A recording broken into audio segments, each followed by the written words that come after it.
Thank you for joining Wars of the Roses. And this is Mysteries of the Great Pyramid by the Imparter, AMORC. An article taken from Rosicrucian Digest, Volume 22, Number 4, May 1944. Mysteries of the Great Pyramid by the Imparter, AMORC. A radio speaker, recently in his address on labor, made the remarkable remark that the pyramid is and was only a pile of stones. The ancients needed no vindication on these pages. Their worthy achievements are usually quite self-evident. However, the construction and purpose of the pyramid still remain a fascination and disputatious subject. One who makes reference to them without more than a cursory study of the facts is apt to make statements as this speaker which actually disparage some of the greatest minds of history. It is not asking too much to pay homage to those who have in no small way contributed to the civilization which we enjoy.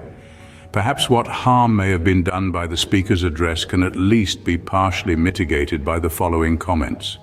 All of the great edifices of antiquity, the so-called wonders of the world, such as the Parthenon, the Colossus of Rhodes, and the Hanging Gardens of Nebuchadnezzar, could be referred to as piles of stone, mud brick, or just polished metal from the standpoint of materials and substances.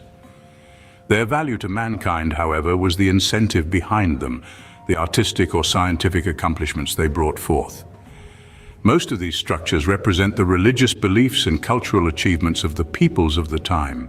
Further, their construction embodied the knowledge of the times and encouraged men to excel their former works to produce them. 1,000 years from now, some person, equally as unthinking as the radio speaker, may refer to the Washington Monument and the Notre Dame Cathedral, for example, as a mere collection of stone and of no value to man. The speaker referred to the pyramid. Many persons who should know better, especially since they are addressing the public, are not aware of the fact that there are numerous pyramids in Egypt. In fact, one whole period of Egypt's history is known as the Pyramid Age. The Great Pyramid cannot be likened to any of those which precede it. Not only is it vastly greater in size, but its construction and use made it far more important to mankind than a mere pile of stone. For one to appreciate the Great Pyramid at Gizeh, it is advisable to know a little something of the beginnings of pyramid building. Manetho, ancient Egyptian historian and high priest of the temples at Heliopolis, records the tradition that stone building was first introduced by King Zoser. King Zoser began the third dynasty of Egypt nearly 5,000 years ago. It may be contended that quarrying and building in stone were known prior to King Zoser, but at least with him it became an extensive practice. He was greatly furthered by a wise man, sage, priest and architect by the name of Imhotep. The man was truly a genius. King Zoser was fortunate to have such a personage to further his ambitious plans during his particularly prosperous reign. Previous to this time, all royal tombs were constructed of mud brick, forming massive mastabas, such as found at Bet Kalof. A mastaba is an oblong tomb. At one end was a doorway, through which one descended into a series of mortuary chambers which terminated beneath the substructure. These mastabas, though quite large, were far less in height than the pyramids and were comparatively crude in appearance. King Zoser's greatest undertaking was his terraced or stepped pyramid. This was constructed on the plains near Memphis. It consisted of the construction of a pyramid having 6 stories, the area of each story being slightly smaller than the one preceding it. This gave the effect of a stepped or terraced appearance. The whole structure was not planned as it finally appeared. It is believed that there were lapses of time before it was decided to add each successive story. The height of the entire structure was 195 feet. This edifice engendered a rivalry among subsequent kings. Each king seemed to wish to outdo his predecessor in building a structure, principally for royal tombs, and to glorify his name and reign. However, even such a conservative Egyptologist as Professor James Breasted admits that there might have been a vicarious purpose for them, other than a mere mortuary. He says, "Such colossal structures make a powerful appeal to the imagination, but we cannot picture to ourselves, save in the vaguest terms, the course of events which produced them. They leave a host of questions unanswered." Snefru, a prosperous king and referred to as Lord of the Two Lands, namely Upper and Lower Egypt, followed Zoser in the third dynasty. He erected 2 tombs. The earliest is at Medum. The largest of these was begun as a simple mastaba having a limestone tomb beneath it. It was subsequently enlarged, story-like, several times. Snefru later filled out the steps so as to produce smooth sides from top to bottom. This was the first pyramid of its kind, and the pattern which suggested the later pyramids, which were to be built from the very beginning. During this period of prosperity in Egypt, a rich class of nobles sprang up. They had extensive land holdings and numerous craftsmen to do their bidding. As much as their resources and purchases permitted, they emulated the practices and luxuries of the kings. They began to build mastabas of hewn limestone instead of mud brick. They grouped these around the pyramid of the king and his family. Khufu, whom the Greeks called Cheops, began the fourth dynasty about 2700 BC. He was a most successful organizer. His administration was most effective, as we can understand, by the erection of the Great Pyramid during his reign. As Dr. Breasted says, the mere organization of labor involved in the quarry, transportation, and proper assembly of this vast mass of material was a task which in itself must have sorely taxed the public offices. If one realizes that the Great Pyramid contains enough stone to build a 4-foot wall approximately 2 feet wide from New York City to San Francisco, and halfway back he will get some idea of the quantity of materials assembled. Herodotus, ancient Greek historian, relates that the building of this Great Pyramid during Khufu's reign required 100,000 men, 20 years. The eminent Egyptologist Flinders Petrie and others of like repute concur in this estimate of men and time required. These men constituted a good-sized city, and they had to be quartered, fed and cared for during their labors. A few facts concerning the Great Pyramid give us not only an idea of its staggering immensity, but also of the genius required to erect it, and what a symbol it is of the knowledge extant at that time. It contains 2,300,000 blocks of stone, each weighing on an average of 2.5 tons, and being about 4 feet in height and 6 feet in length. These blocks worked out of the quarry on the west side of the river, south of Cairo. When the tides were high, these huge blocks were floated on flats to the base of the Pyramid Hill. The Great Pyramid stands on a plateau behind which is the great desert, the sands of which continually sweep against it and eat away its stones. Herodotus also reports that an enormous ramp or incline was erected of stone, which took 10 years to complete, and along which the huge blocks were dragged to the plateau on which the Great Pyramid stands. Remnants of the ramp are still to be seen and were filmed by the AMORC motion picture camera expedition to Egypt in 1936. There is an enigmatic fact in connection with the building of the Great Pyramid which must not be overlooked and which contributes to its greatness. It was only slightly over a century before that the first crude stone structure, a limestone chamber, had been erected. Yet in 1 century's time, all of the remarkable arts and sciences which the Great Pyramid represents in its construction and in its location were conceived, or were they known before? A century before, the tools used could not have quarried the stones of the pyramid. A century before, certain scientific knowledge exhibited by the Great Pyramid, and which I shall relate briefly, is nowhere else displayed. It is not that in 1 century's time the builders of the Great Pyramid refined previous sciences and arts, but rather many of them must have had to be originated by the builders. We find no indication that such knowledge was in possession of the earlier Egyptians, not even in an elementary form. We are loud in our approbation of the achievements of the last century of our times. However, what we have done is mostly an extension and an elaboration upon previous basic knowledge. At least we had certain well-organized sciences to use as our tools. But we repeat, a century before the building of the Great Pyramid, there is no evidence of many of the sciences upon which its construction depended. The science and skill displayed in the building of the Great Pyramid amazes engineers and scientists of today. The pyramid is about 481 feet high. The sides of its square base measure some 755 feet per side, covering an area of 13 acres. It is estimated that the average error in the angles of the sides is less than a 10,000th of the side inequality in squareness and in level. The masonry is so perfect that many of the stones have seams so accurate that they show a slit of only a 10,000th of an inch.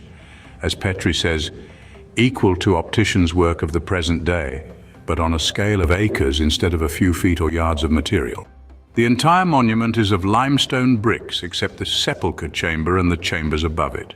The interior passageways are cleverly closed with granite plug blocks and portcullises, stone drop grates. The exterior was covered with a fine polished casing of limestone which must have glistened like marble in the intense Egyptian sunlight, causing the admiration of all who saw it. Centuries later, this outer limestone covering was carried away by Arab and other marauders. Some of it has found its way into their mosques, which may be seen by travelers in the Near East today. The Great Pyramid was also surrounded by a wide pavement of limestone. It is estimated that the Great Pyramid stands on the pivotal balance point of the entire land distributed over the face of the whole Earth. This would indicate that the ancient builders had knowledge of the geography of the Earth. The Earth's weight was also known to the ancients. The pyramid is the even 1,000 billionth of the whole Earth's surface, while the gravity of the whole mass of what they built needs to be multiplied by 10⁵ to indicate the sum of gravity of the entire mass of the Earth, so mathematicians explain. Further, the Earth's cubical bulk, distinguished from its weight, is related to the bulk of the Great Pyramid. The mean temperature of the habitable land and navigable seas is about 68 degrees Fahrenheit. This is also the temperature, by coincidence or intent, maintained in the ventilating tubes of the Great Pyramid. The writer, with his assistant, had been filming the Temple of the Sphinx and the exterior of the Pyramid of Gizeh in early September. The heat of the late summer's sun on the desert was terrific. In entering the Great Pyramid amid the ascending Grand Gallery in its heart, the temperature was found to be most pleasing. Even after having remained within for some time, it still was comfortable and not too cool. The temperature most comfortable and healthful to man is estimated to be about 68 degrees Fahrenheit. Flinders Petrie states that originally the Great Pyramid's four sides pointed accurately to north, south, east, and west. Gradual movement of the Earth's crust through the centuries has changed this orientation slightly. The Great Pyramid is also a monument to the knowledge of astronomy and mathematics of its builders. It is estimated that at the year of its completion, at midnight of the autumnal equinox, September 21st, the pole star of the period, Alpha Draconis shone down the descending passageway. The unit of measurement used by the builders is called the pyramid inch, which was the same measurement as the old polar inch used by the Hebrews and other ancients. And at one time, the British inch was of the same length. There is a niche in the ceiling of the ascending passageway, the Grand Gallery as it is called, just before one enters the King's Chamber in the Great Pyramid, in which there is hewn, in relief an overhead massive block of granite, a pyramid inch. In all probability, the builders left this bas-relief unit of measurement as a guide for posterity. There is a vast mathematical symbolism to be found throughout the whole structure. It has been discovered by authorities on the Great Pyramid that the dimensions of the chambers, passageways, halls, and even lintels have a corresponding numerical relationship to dates of the great events in history, when a certain mathematical key is applied to such figures. These dates have actually corresponded to the greatest events in history, and there are other dates which prophesy the future. One of the greatest of such dates, according to interpretation of the pyramid prophecies, was September 16, 1936. This was supposed to mark the beginning of a tremendous transition in world affairs that would touch every nation and all peoples. In fact, it would be cataclysmic, resulting in war, bloodshed, strife, and the upset of political systems, and from which would emerge the most glorious civilization the world has ever known. The change would begin as of the above-mentioned date, reaching its crucial period within 8 or 10 years. How true the prophecy is we can surmise from the actual events of today. 3 other Rosicrucian officers and myself had the rare privilege of performing an ancient mystical Rosicrucian ceremony in the King's Chamber on the eventful day in September 1936. Of all of the mystical, esoteric, and philosophical societies which have in their publications or otherwise discoursed about this date, AMORC, the Rosicrucian Order, was the only one to be represented there on that unforgettable occasion. Returning to the explanation of the symbolism and the secret measurements used by the builders, a side of the base of the Great Pyramid is 9,131 pyramid inches. Adding the total of the 4 sides, allowing for slight error in measurement. We have a sum of 36,524 inches. Multiply this 100 times and we have the length of a solar year with slight variation, namely 365.242 days. There are numerous equally amazing examples of their knowledge, further hidden in their cryptic numeral system. The etymology of the word pyramid is most interesting in this connection. It is derived from the Greek words pyra, meaning fire or light, and midos, meaning measurement. Literally then, it means light measurement. Who built the Great Pyramid and why? Some Egyptologists are of the opinion that Khufu built it strictly as a tomb, as others before him built pyramids for the same purpose. There are still other authorities who do not admit this, and the great symbolism and wealth of learning it depicts would seem to dispute that it was merely a tomb for royal remains. History, in fact, relates no mummy or funeral remains having ever been found within it. There is only supposition that it was King Khufu's burial tomb. Diodorus, another ancient historian, says, possibly Cheops, Khufu, was not buried here but in an obscure and unknown place. Shehab ben Yahuya, reporting on the earlier Arabs who broke into the Great Pyramid, says nothing was discovered as to the motive of its construction. And this means that no mummy or funeral remains were found. There is, of course, the king's chamber or the sepulchre chamber, in which is a great sarcophagus stone coffin. This is hewn out of one of the massive stone blocks which form the flooring of the oblong chamber and is situated at one end. I've carefully examined its huge, smooth surface. It is large enough to have held one or two of the wooden sarcophagi in which the royal mummies were usually placed before being entombed, but none of same have ever been found. Further, the lid or covering for this great stone sarcophagus has never been found, if, in fact, it ever had any. There are no inscriptions or hieroglyphics on the walls. The assumption that it was the king's chamber tomb is based purely upon the fact that this sarcophagus exists there. Rosicrucians, mystics, and those familiar with the traditions of the past and the rites of the ancient mystical schools refer to this chamber as the Hall of Illumination. In our opinion, the sarcophagus was used as one of the appurtenances of an initiatory rite. From it, perhaps, a candidate was raised, symbolical of his rebirth, into that illumination which he experienced in his progression through the lesser chambers or degrees. The knowledge by which this pyramid was built had either been sequestered in the brotherhood schools of the period, and of course the masses would have had no acquaintance with it, or it was introduced into Egypt within that 100-year period by refugees from another land. Manetho is quoted by Flavian Josephus, Jewish historian, as saying, "We had formerly a king in whose time it came to pass. There came up from the east in a strange manner of men of an ignoble race, who had the confidence to invade and conquer and easily subdue it by their power without battle, and when they had its rulers in their hands, they destroyed the temples of the gods." Could it be that these people were from a civilization now past, and that the power and knowledge by which they easily conquered the Egyptians was embodied in the building of the Great Pyramid? How is it that history relates nothing further of them? Rosicrucian and esoteric tradition do point to the fact that the Great Pyramid was used as a temple of initiation. The arrangement of its chambers and passageways, its subterranean connection with the Temple of the Sphinx are evidential support of the traditions. The candidate took his oaths of obligation at an altar before the Sphinx, the remains of which may be seen. He was then caused to pass through a symbolical death and to journey into the underworld. This was depicted by a descending into the subterranean passageway. The candidate finally emerged into the lower chambers of the Great Pyramid, where he was subjected to a series of tests and the rites of lustration. After a time and qualification, he ascended to the upper chambers, each corresponding to his personal advancement and understanding.